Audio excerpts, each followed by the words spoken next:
So B'nai Slavchad, they say our father died in the Midbar. And he was not from the congregation of Korach and that went against HaKadosh Baruch Hu. He died because of his own chet and not because of he was chet harabim, meaning he wasn't chayte with a lot of people and he wasn't machdias rabim. He didn't cause other people to sin. It was his own chet, and at the same time they did not say who it was. They understood that Moshe Rabbeinu would understand who it was because Lama Yigar Hashem Avinu min Teich Mishpachtei ki ein lo ben. He says, why should he lose out and not get a portion of the land because he does not have a son? Exactly. Correct. And they said, please give me a portion please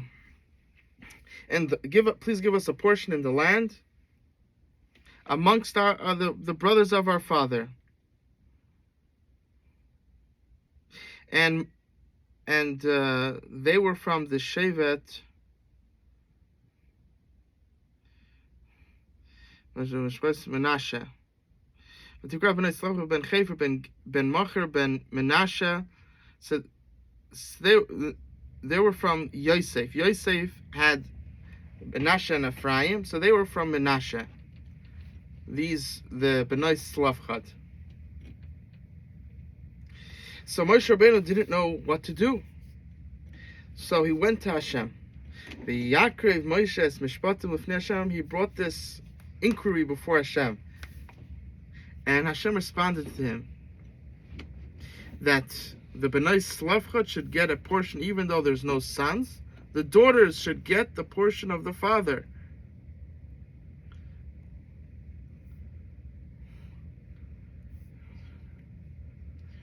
And it says, and Hashem says, and this should be the halacha, that if a father dies and he has no sons, then his possessions and the land that he owns goes to his daughter. And if he does not have a daughter, then it goes to his brothers. If he does not have brothers, then it goes to the brothers of his father. And if his father does not have any brothers, then it goes to the closest relative to him. And this is when you're going to learn Mitzvah Shem Bab Mitzvah. You know, this is a big one of the big sugyas in Bab Mitzvah of inheritance and the Yerusha Saaretz, how Eretz Yisrael was split between the Shvatim.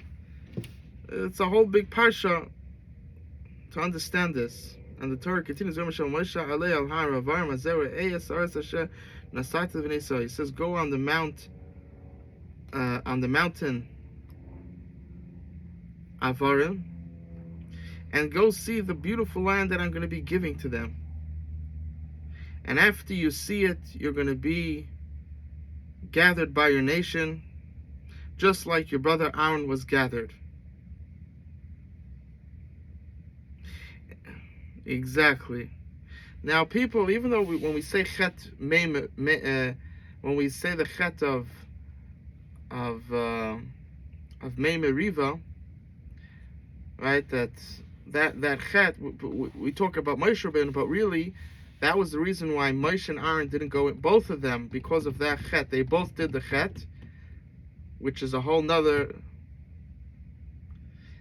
Only Moshe Rabbeinu did, but it was, when you look at the psukim, you see that it was, they talked to each other, and that's what they thought they should do. And therefore, since it wasn't Moshe Rabbeinu deciding by himself, it was him and Aaron deciding together. Because of that, Aaron was also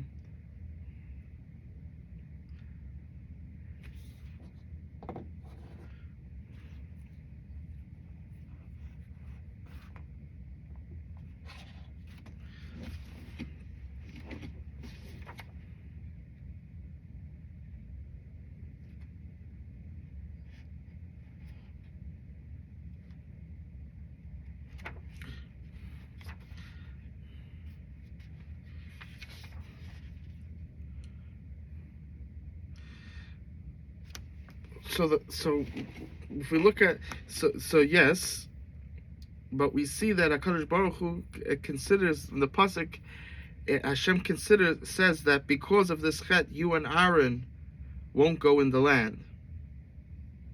So we see that HaKadosh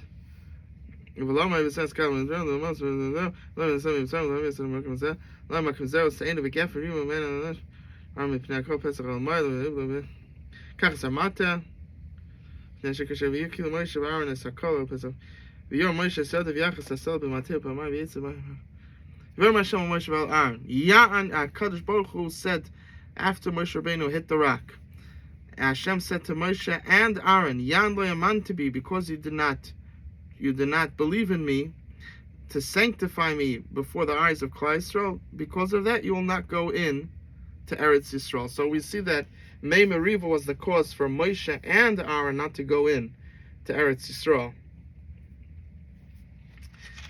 But that's a whole, there's a whole shir on that, understanding what was going on over there. Very cryptic. You were explaining a lot of it, but this a whole. But Moshe and Aaron, when they were, even though Moshe Rabbeinu hit the rock, but him and Aaron were talking, and that's what they thought that they should be done. It's just that Moshe Rabbeinu did it, but they both. Yes, in Shemos Yud Zayin Pasuk Vav. So that's it's a huge drasha. Let's see, if we finish the parsha, maybe we'll do that whole Torah. But it's a whole long Torah to understand that. So let's look. Okay, let's see if we could finish the parsha. But it's a whole Torah to understand what happened over there.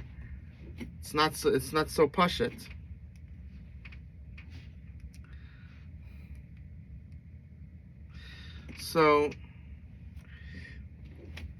So now, where are we? So HaKadosh Baruch Hu says, you'll see the land, but you won't enter it.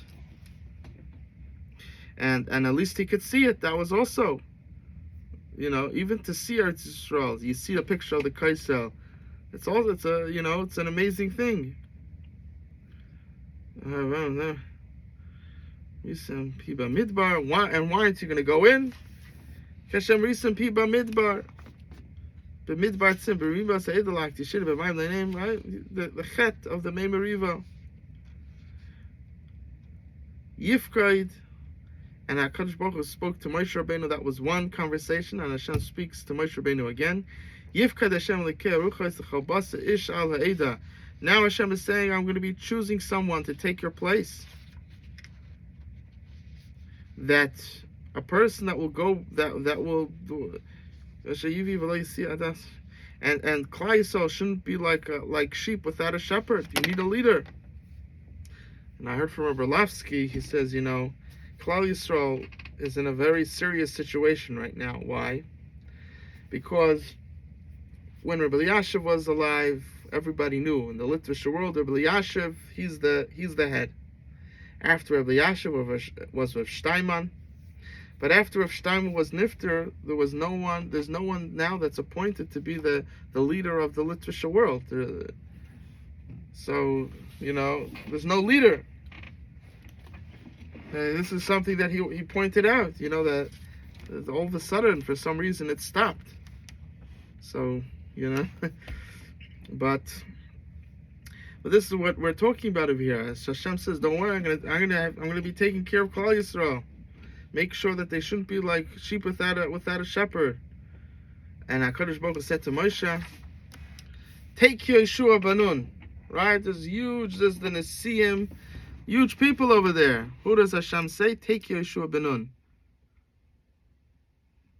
He is the one that has my spirit with him.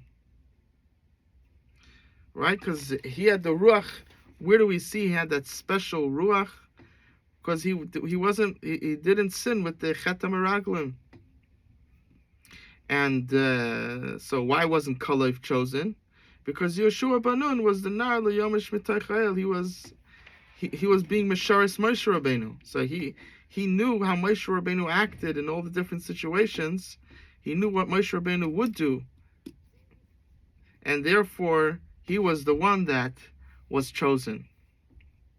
And Hashem says, put your hands on him, and you should stand him before Elazar the Kohen, and before the whole congregation,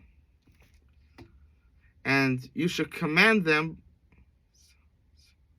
Yeshua, before their eyes, and you should put from your glory onto him, in order that all of Klal Yisrael will listen to him. And before Elazar he should stand, and Elazar should ask the Urim v'Tumim, the breastplate, the Choshen of that the Kohen Gadol wears. So inside the Choshen is a parchment, and that's the Urim v'Tumim. And when you wanted to get advice from Hashem, you would ask, and the Urim v'Tumim would answer in a type of cryptic riddle way. And you had to be smart to decipher what it meant. It's interesting because by the Goylam, the Maral of Prague, he was there's something called She'elas Chalaim, which is, it's something similar to what's done by the Choshen, which is you ask Hashem, you go to sleep, and in the dream, and you put like a parchment underneath your pillow, or nearby you, and you ask a question while you're sleeping to Hashem, and then the parchment, when you wake up, has something cryptic that's written on it, and you have to figure out what it means. You have to be smart to figure out what's the answer. So one of the stories by the Maram of Prague, he took the Isis were all in such an order that he couldn't figure out what it meant. So he just took each ice and he wrote it separately, and then he gave it to the Goylam, which the Goylam was he wasn't a person, and he wasn't an angel. He was highly ruchni, but at the same time he wasn't a human being. So he told him, I got these letters, please put them in the proper order. And then when the Goylam put it in the order, it spelled out, which one of the Svarim in the Tanakh, and the Parak and the Pasuk, and that's how he figured out, what it meant. So this is he asked Urim Tumim.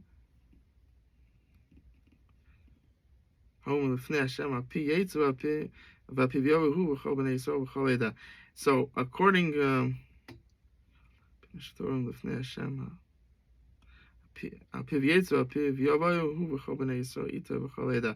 and it's not clear what are they. What's this?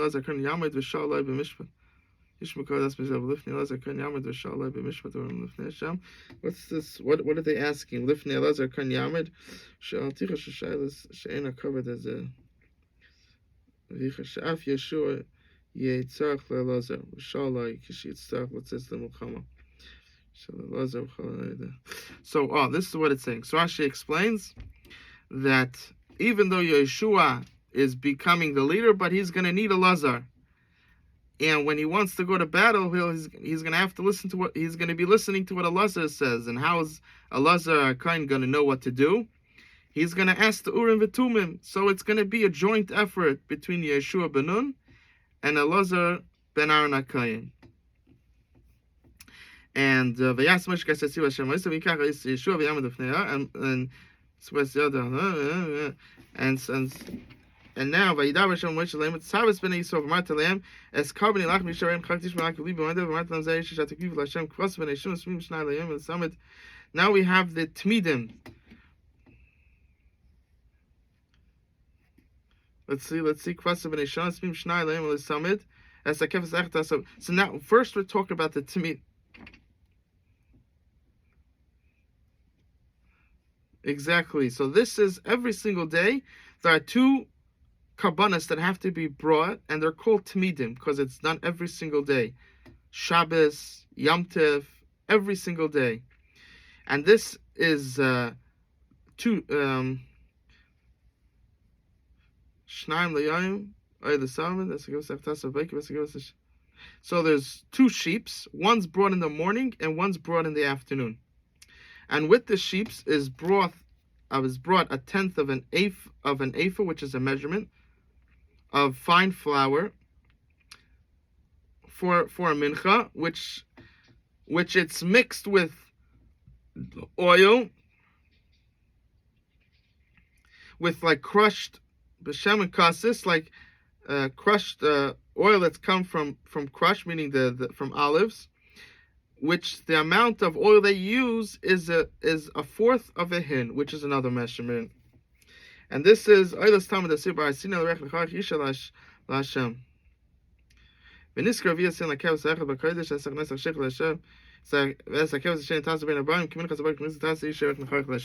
And this is like for like a pleasant fragrance before Hashem. And on the day of Shabbos, you bring Shnei Kvasim B'nei Shana Tmimu Shnei Asrainim Sa'as Mincha B'lu Hashem V'Niskai Shabbos B'Shabbatai Al Oilas HaTamid V'Niskai. So on Shabbos you bring an Oilas Shabbos B'Shabbatai Al Oilas HaTamid V'Niskai. So there's also a special carbon that you bring. Lo Oilas Shabbos B'Shabbos Acheres Haresh Lo Hikriv B'Shabbos Zu Shmei Ani Yaakov Shtayim L'Shabbos Haba. Shabbos Yemaget She'im Over Yom Batav Karbonei. Alos and Elam Oisufim Musaf Levad Oisan Shnei Kvasim Shel Oilas HaTamid. She'in Karbon Ela Bein Shnei HaTmidim. Chol Musaf and Nemar Al Oilas HaTamid. So let's say you miss one day. You don't make it up the next day. If you missed it, then you lose it. And then when it comes to Rosh Chodesh, then you're going to be bringing cows. So on Shabbos you're bringing another 2 sheep as an oila. Now, when it comes to Rosh Chodesh, what you were mentioning before, then you bring also an oila, and this time it's parim, it's cows. Parim b'nei bakar shnayim, so it's 2 cows and 1 ram, and va'alecha kvasim b'nei shavash, and 7 sheep, and these are all tmimim. Remember that when you bring a carbon, it has to be with no blemish, it has to be complete. Ushloisha soinim salis, and 3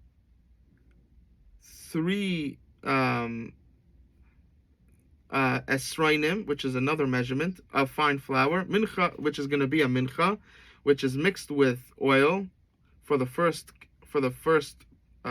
cow, and 2 esroinim of fine flour, which is mixed with oil for the other cow, because there's 2, right? Because we said because there's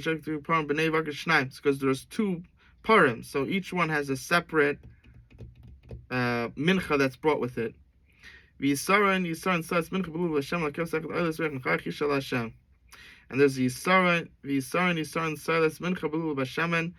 measurement of silas, which is for a carbon mincha that's mixed with oil. That will be brought with the sheep that we mentioned before. With also, we said there's 7 sheep. All 7 sheep, you bring 1 mincha for all 7 sheep. And the libation that you give for it is a half of a hin, which is another measurement, and that should be for the 3rd par.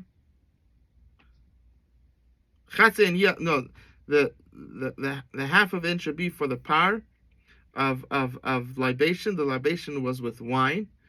Only on Sukkot was there a libation of water, and where you put it is the mizbeach achitza, and the outer mizbeach has 2 holes which are called shisin, and one is for wine and one is for water, and the hole for wine is a bit bigger, so that when you pour wine and water at the same time, they should both go down at the same. They should be traveling at the same speed. And so you have a 1/3 of a hin, that's for for a ram, and a fourth of a hin. That's now we're talking about libations, the wine, when we bring the wine, and a fourth of a hin. That's for the sheep. So this is what you bring every single month. And then you have a seir izim, a he-goat that is brought for a chatas. And now, now when it comes Pesach, when it's the 14th of, right where Pesach is on the 15th of Nisan, when it's the 14th, so right,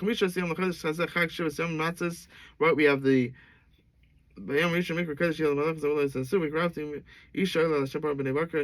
what are the karbanas that you bring on Pesach? You're going to bring parim, cows, and that 2 of them, and 1 ram, and 7 sheep in their first year that are tamim, that they don't have any blemishes. Everything in the Beis Hamikdash had to be without a blemish. And the mincha that you bring is fine flour that's mixed with oil, a third of an esrine, which is a measurement for the cow, and 2 esrinim for a ram, and yisar and tassel of kevs echad shiva sakvasim.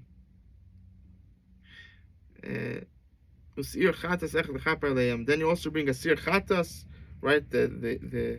A he goat for a carbon chatas, and that's besides that's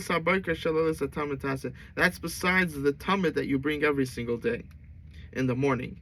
Now all the karbanas are brought between the first tamid and the second tamid. Once you bring the second tamid in the evening, then you don't do any karbanas afterwards. So they always did it later, not later in the afternoon. So here we have, all these. Let's just finish up this, and then we'll skip these the karbanas. They're important, but that's like a separate limit to understand each one. You need it's why it's this, why it's that, the very deep stuff over here. So we'll just finish up with this one.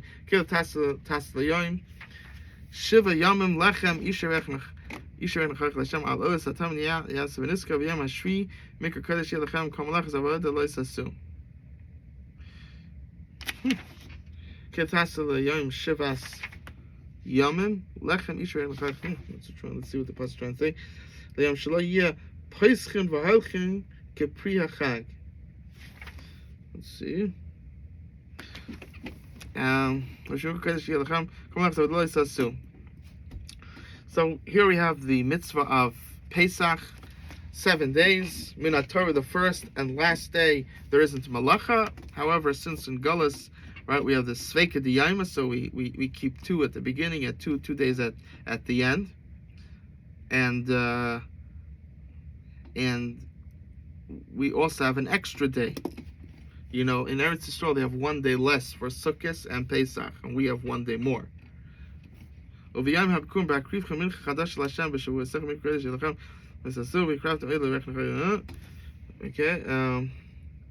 Now there's the day when you bring the bikurim, when you bring a new mincha chadash. So there's also karbanas part that you bring, and Chag HaShavuos. What's b'yom habikurim? That's Shavuos, when the produce finishes. So for Shavuos we have special karbanos, and now we go on to Chodesh Hashvi B'echad HaChodesh, in the 7th month, on the 1st of the month. Mikra Kodesh Yelechem Kol Malachas Aved Lois Hasu Yom Tur Yelechem, and this is Rosh Hashanah. I see some other now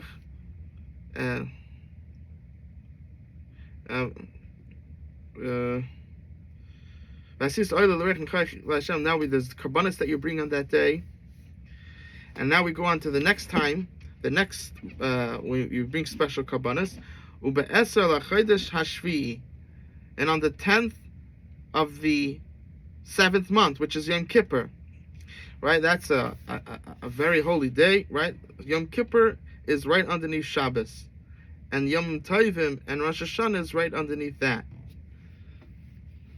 So Yom Kippur is the Yom Tov, which is the closest to Shabbos in its level of kedusha, of holiness. And on that day, v'nisim es nafshei seichem, you have to pain yourself, and all malacha you don't do. It's like Shabbos, just like in Shabbos, you don't carry, you don't do all these malachas. Shotu and Yom Kippur, you don't do it. It's different than Yom Tov. And Yom Tov you could carry, you could cook food, and Yom Kippur you can't. It's like Shabbos. It has the same dinim as Shabbos. V'kraftem oila Hashem, and now we have the karbanos that you bring on that day, and the minchas and the chatas. And now, almost coming close to the end of the parsha, we have now we have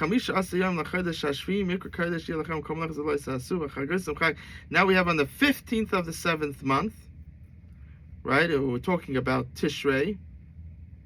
Now we have on the 15th of the month, that's Sukkot. We have Rosh Hashanah, Yom Kippur, and now Sukkot on the 15th. There's special karbanos that are brought, and it starts off. What's this? Right.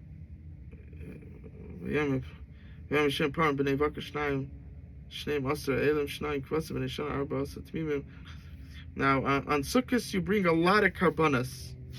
You have a lot of karbanos that are brought, and that's connected all the 70 nations.